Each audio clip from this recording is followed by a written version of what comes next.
Ambassador Evelyn Ray sat motionless at the curved obsidian table, her eyes fixed on the holographic display floating above its polished surface. The emergency session of the Galactic Concord Council had been convened with unusual haste, and tension hung in the air like an electric charge. Representatives of 17 advanced civilizations filled the chamber, their varied anatomies and translucent projection forms creating a living mosaic of the galaxy's dominant species. "The data is conclusive," announced High Counselor Zexvar of the Zernak Dominion, his scaled appendages gesturing emphatically at the display. 3 exploration vessels have disappeared near the region designated as Erebus Expanse. No debris, no distress signals, no survivors.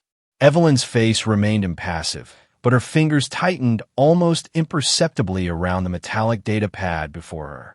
Humanity had warned them. They had pleaded, and now it was beginning again. "We've lost contact with 2 commercial vessels as well," added Ambassador Tlani of the Valari Syndicate, her luminescent skin pulsing with agitation. "This sector was not designated as hazardous in our stellar charts until Earth joined the Concord 50 years ago. We demand an explanation." 17 pairs of eyes, optical sensors, and sensory organs turned toward Evelyn. As Earth's representative to the Galactic Concord, she had always been treated with a mixture of curiosity and dismissal. Humans were the newcomers, barely spacefaring for 3 centuries, while some members of the Council traced their cosmic heritage back millennia. But now, they looked at her with something new: suspicion. Evelyn rose slowly, her tall frame clothed in the deep blue diplomatic uniform of Earth Command. Her voice, when she spoke, carried the weight of authority born from knowledge too terrible to share. "The Erebus Expanse has been clearly marked as a forbidden zone in all Earth navigational charts for the past 70 years, she stated, her tone measured but firm. "When humanity joined the Concord, we submitted formal documentation requesting that all member species respect this designation. Restrictions without explanations are not binding under galactic law," interrupted Zexvar, mandibles clicking in what Evelyn had learned was the Zernak equivalent of a dismissive sneer. "Your species has consistently refused to provide scientific data justifying this quarantine of an entire sector." Evelyn's gaze hardened. "We cannot give you what we do not fully understand ourselves. But I will repeat the warning that has been ignored too many times already. Do not enter the Erebus Expanse. We have sealed it off for a reason." A ripple of murmurs spread through the chamber. To her right, the amorphous representative of the Zealiot Collective pulsed with what might have been amusement. "The humans fear the darkness between stars," translated the Zealot's voice synthesizer.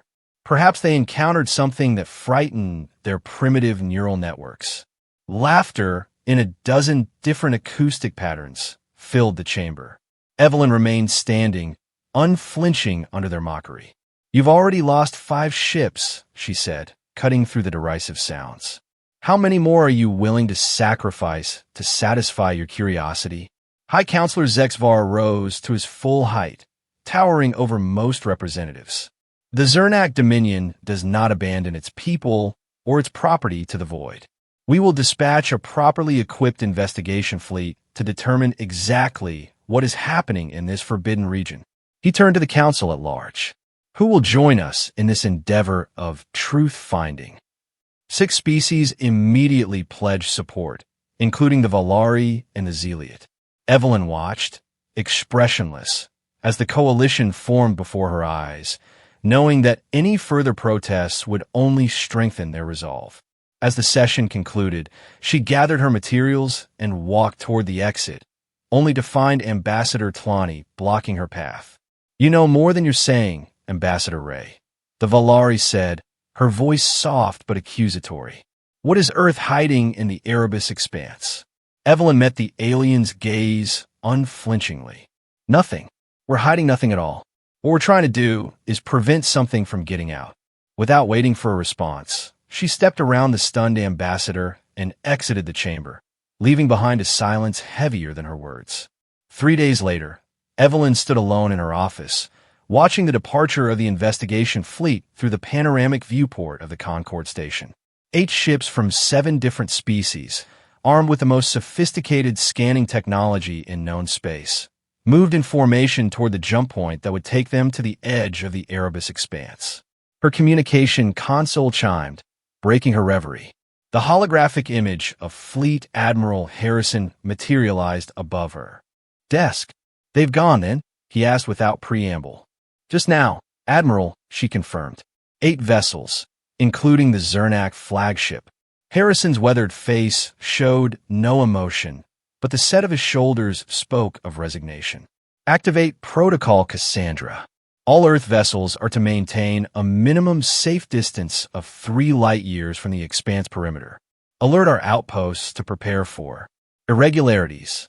"Yes, sir," Evelyn replied, knowing full well what irregularities meant in this context. How should I respond when they return with questions or accusations? "If they return, Ambassador," Harrison corrected grimly, "tell them exactly what we've been saying for 70 years. We warned you." The screen went dark, leaving Evelyn alone with the weight of knowledge that had become her burden to bear, a knowledge that would soon belong to the entire galaxy, whether they were prepared for it or not. The investigation fleet's journey to the Erebus expanse took 8 standard days. During this time, the Galactic Concord's media networks buzzed with speculation. Analysts and experts debated humanity's secretive stance, with theories ranging from hidden resource deposits to ancient Earth religious superstitions. Admiral Kresh of the Zernak Dominion led the expedition from his flagship, the Relentless Inquiry. As they approached the boundary of the expanse, he addressed the combined crews via holographic broadcast. "We stand at the threshold of discovery," he declared, his scaled face set in determined lines. "Whatever mysteries the humans hide from us will soon be illuminated by the light of scientific inquiry."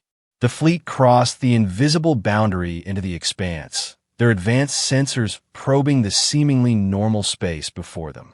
For the first 30 minutes, all readings came back as expected. Standard cosmic radiation, typical stellar phenomena, no signs of artificial threats or natural hazards.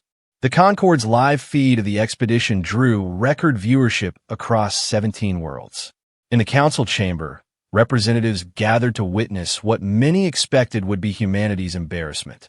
Evelyn sat among them, silent and still. At precisely 32 minutes after entry, the Zeliot research vessel reported unusual gravitational fluctuations. 3 minutes later, the Volari Scout ship noted electromagnetic disturbances affecting their long-range communications. Within 5 minutes, all ships were experiencing cascading system anomalies. "The interference is increasing exponentially," reported the Zernak science officer. "Source unknown. It doesn't match any known." The officer's voice cut off mid-sentence. Admiral Kresh appeared on screen, issuing orders to modify shield frequencies when suddenly all 8 video feeds simultaneously displayed the same image, static. The chamber erupted in confusion. Technical experts scrambled to restore the connection, but to no avail. All communication with the fleet had simply ceased. No distress signals, no final transmissions, nothing. In the silence that followed, Evelyn rose from her seat and approached the central podium. Without requesting permission to speak, she activated the chamber's communication system. "I am instructing all Earth vessels to begin evacuation of our citizens from colonies and outposts within 5 light-years of the Erebus expanse," she announced, her voice cutting through the shocked murmurs. "I strongly advise all council members to consider similar precautions." "What is the meaning of this?" demanded High Counselor Zexvar, his massive form trembling with barely contained rage. "What have you done to our ships?" Evelyn met his accusing stare with cold composure. "We have done nothing, Counselor. We sent no ships, no weapons, no technology of any kind into the expanse. We simply warned you not to go there." She paused, letting her gaze sweep across the chamber. "We sent ships into Erebus once. Just once. That was enough for us to understand. You laughed at our warnings. Now listen to our silence and learn." With that, she turned and walked from the podium, leaving behind a council chamber gripped by the first tendrils of a fear they had never known before. In the days that followed, 3 separate rescue expeditions were proposed, planned, and ultimately abandoned. Remote probes sent toward the expanse stopped transmitting upon crossing the boundary. The last images they returned showed nothing unusual, just empty space that somehow swallowed everything that entered. 12 days after the disappearance of the investigation fleet, the first anomaly manifested outside the expanse. On a Zernak mining colony 3 light-years from the boundary, all artificial lighting systems began to flicker in patterns that defied technical explanation. Analysis revealed the patterns contained mathematical sequences of increasing complexity. 2 days later, on a Valari space station in a neighboring sector, the Central Artificial Intelligence system began generating unprompted queries about the nature of consciousness and dreams, concepts its programming had never been designed to contemplate.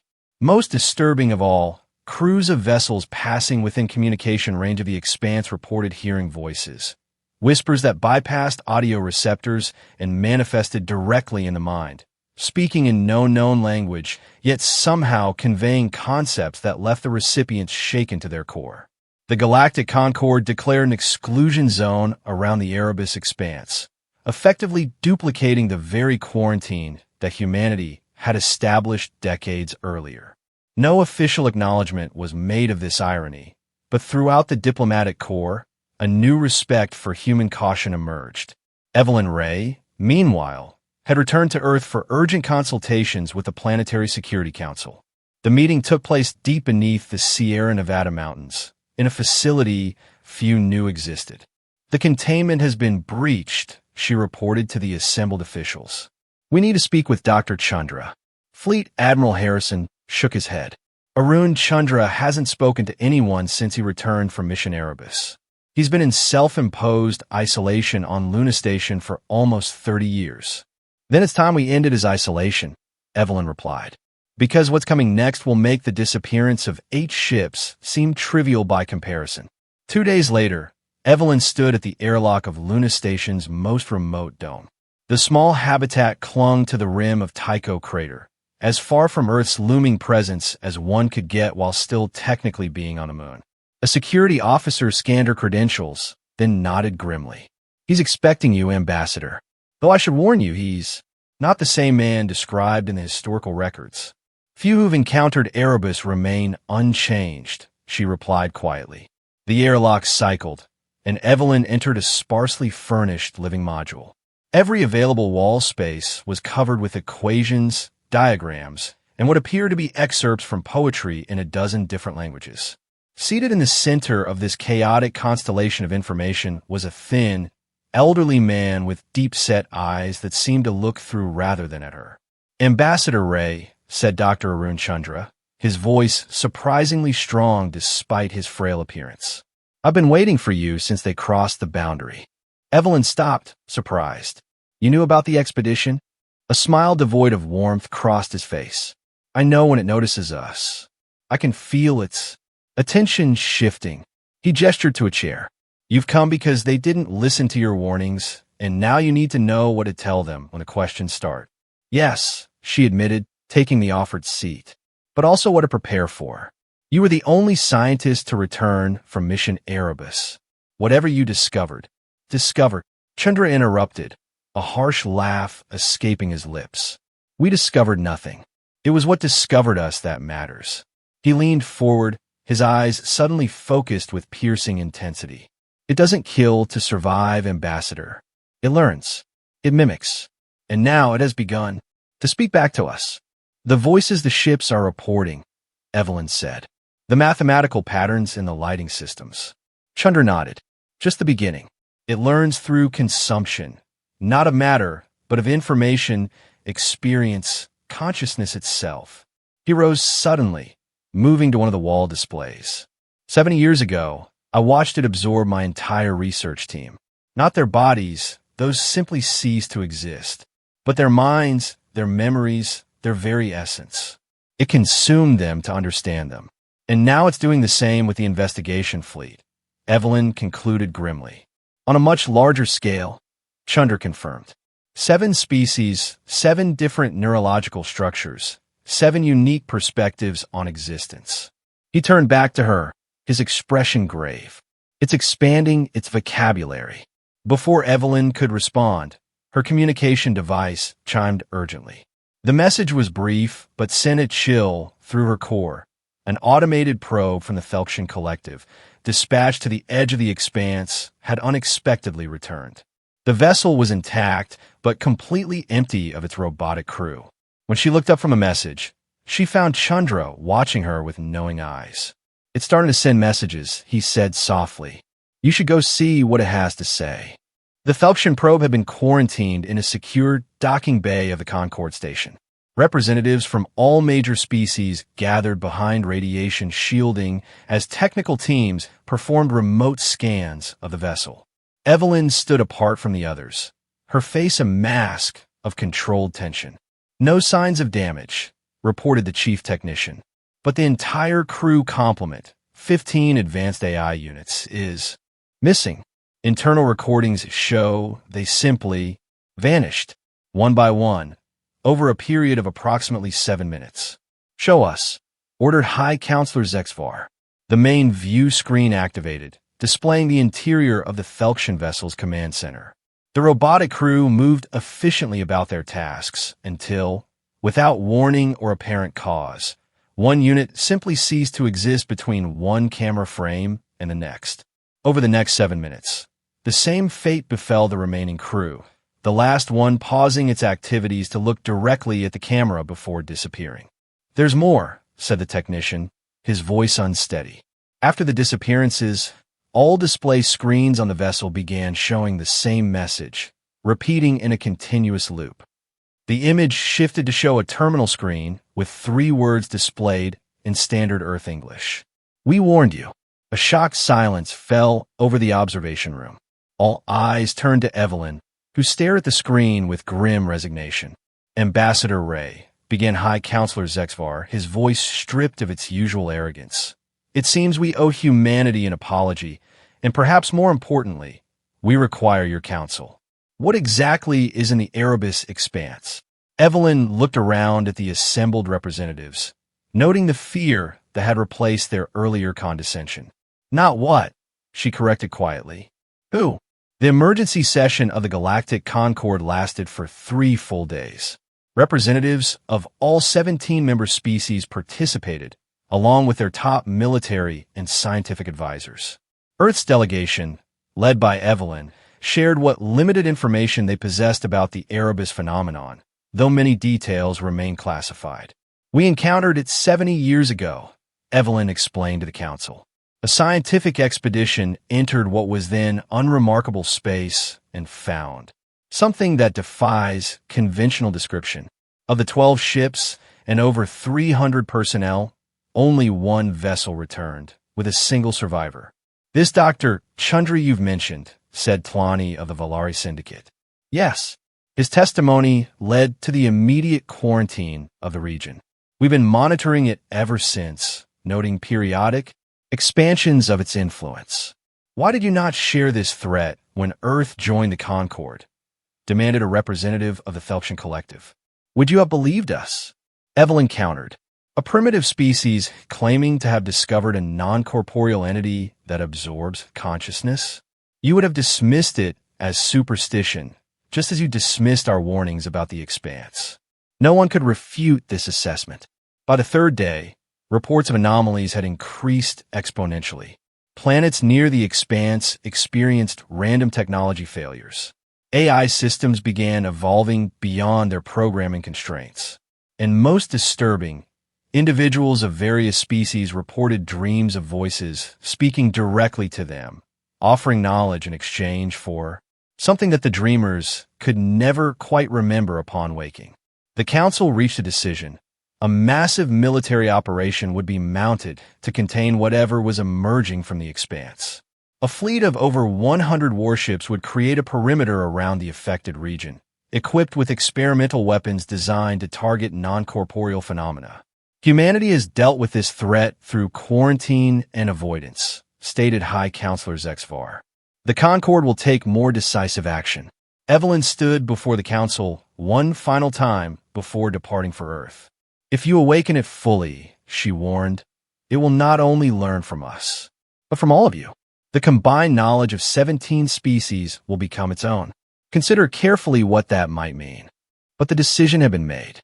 The combined fleet assembled at the designated coordinates, the most impressive display of military might the galaxy had ever witnessed.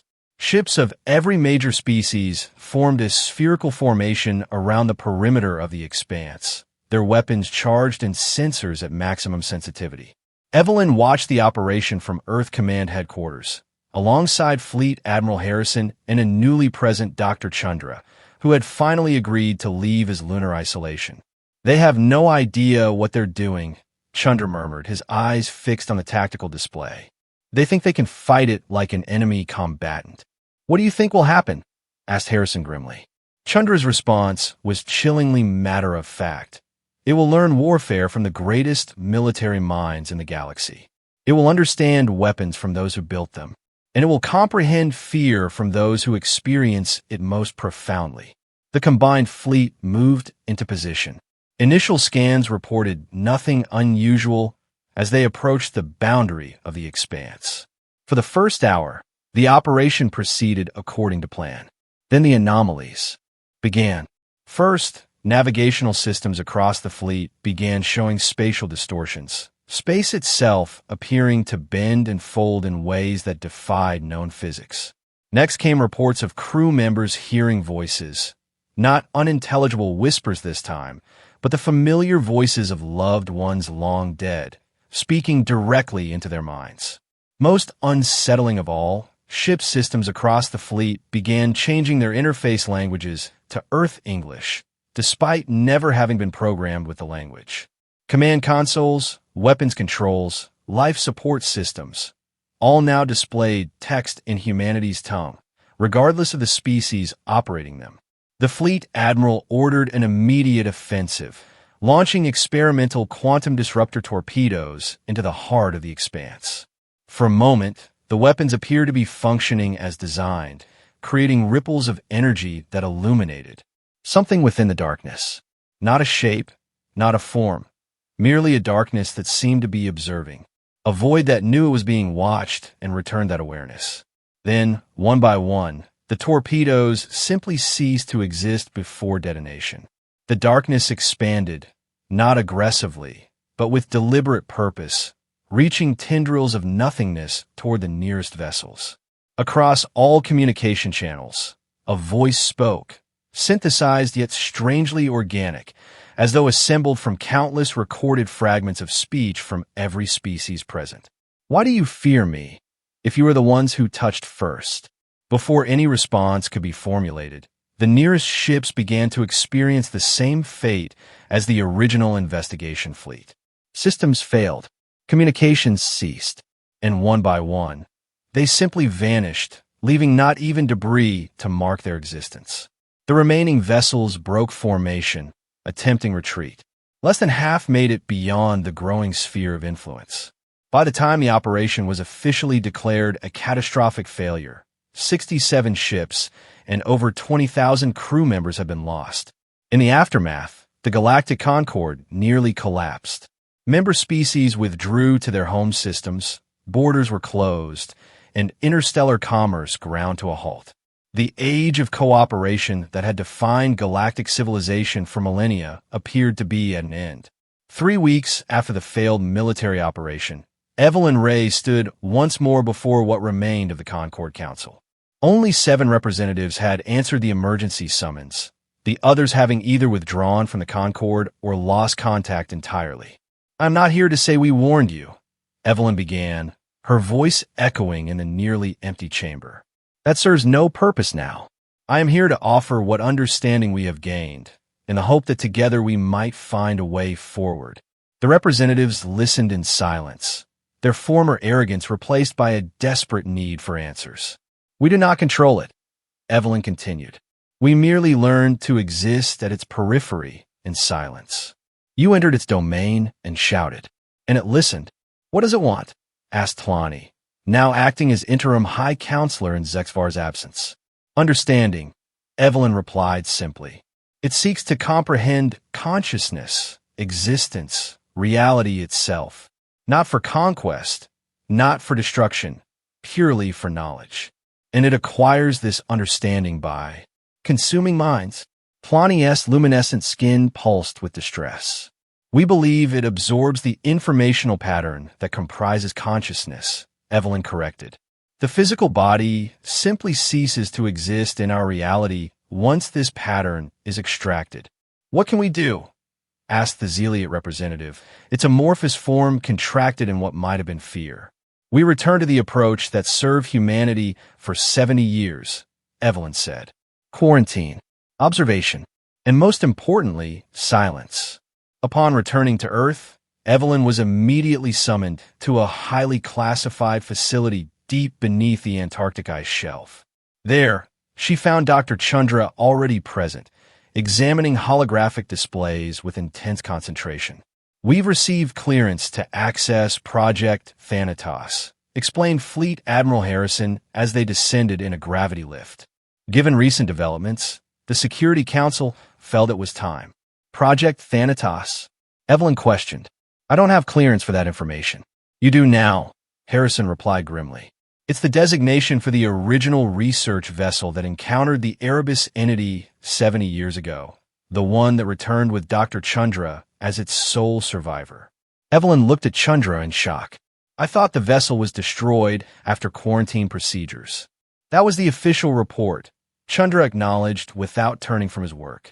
The truth is more complicated. The ship, the Thanatos, has been in a specialized containment facility since its return. We've been monitoring it. Monitoring it for what? Evelyn asked, though she suspected. She already knew the answer. Harrison's expression was grave. Signs of communication from whatever came back with it.